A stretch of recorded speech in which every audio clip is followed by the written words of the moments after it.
وما الله بغافل عما تعملون. پیارے دوستو، السلام علیکم ورحمۃ اللہ وبرکاتہ. میں آپ کا میزبان علی عادل خان آپ کی خدمت میں روح کی غذا پروگرام لے کر حاضر ہوں اور آپ دیکھ رہے ہیں گائیڈ اسپورٹ چینل. دوستو، پیش خدمت ہے الیکشن بازی کی دوسری قسط. دراصل ووٹ ایک گواہی ہے اور گواہی کے حق کا استعمال واجب ہے کیونکہ یہ رب کا عطیہ ہے. اب سوال یہ پیدا ہوتا ہے کہ کیا ووٹ نہ ڈالنا کوئی گناہ ہے، کوئی ظلم ہے؟ جی بالکل ظلم ہے. اس سلسلے میں سماعت فرمائیں سورہ بقرہ کی آیت نمبر 140.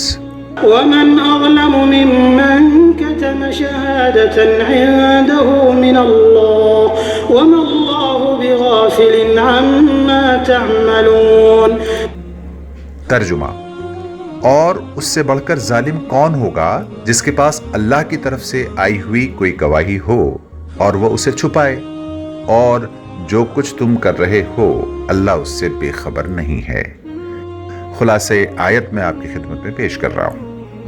یعنی اس سے بڑا ظالم کون ہوگا جس کے ذمے ایک گواہی ہو اور وہ اس کو چھپائے یا گواہی دینے سے کترائے.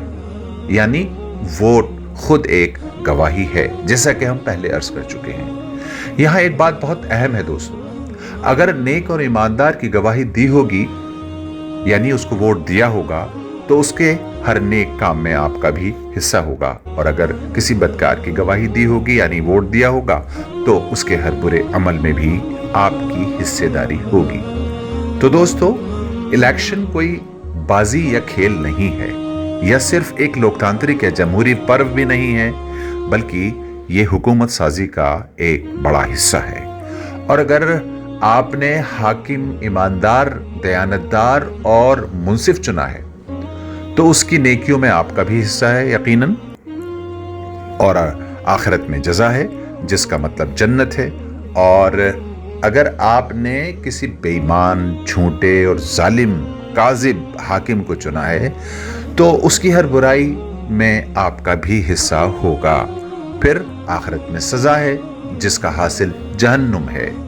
یہ الگ بات ہے کہ ایک مدت سزا بھگتنے کے بعد ایمان کی بنیاد پر آپ جہنم سے نکال لیے جائیں. لیکن کتنی خسارے کی بات ہے کہ حاکم اپنے عیش کرے اور اس کے گناہوں کی نحوست کی سزا ایک ووٹر کو ملے. ذرا اس بارے میں تسلی اور سکون سے سوچیں اور غور کریں. دوستو، اب آپ سے ایک درخواست ہے، وہ یہ کہ آپ اپنے ووٹ کا استعمال ایمانداری کے ساتھ ذمہ داری سے کریں اور رب کا عطیہ سمجھ کر اپنے اس ایک ووٹ کی حفاظت بھی کریں. اللہ تبارک و تعالی ہم سب کو اپنے ووٹ کا صحیح استعمال کرنے کی توفیق عطا فرمائے. دوستو، الیکشن بازی کی تیسری قسط میں ووٹ ایک سفارش ہے. اس میں قرآن ہماری کیا رہنمائی کرتا ہے وہ ہم پیش کریں گے، اس کو دیکھنا نہ بھولیے گا. اللہ تبارک و تعالی ہم سب کو عمل کی توفیق عطا فرمائے. وما توفیقی الا باللہ.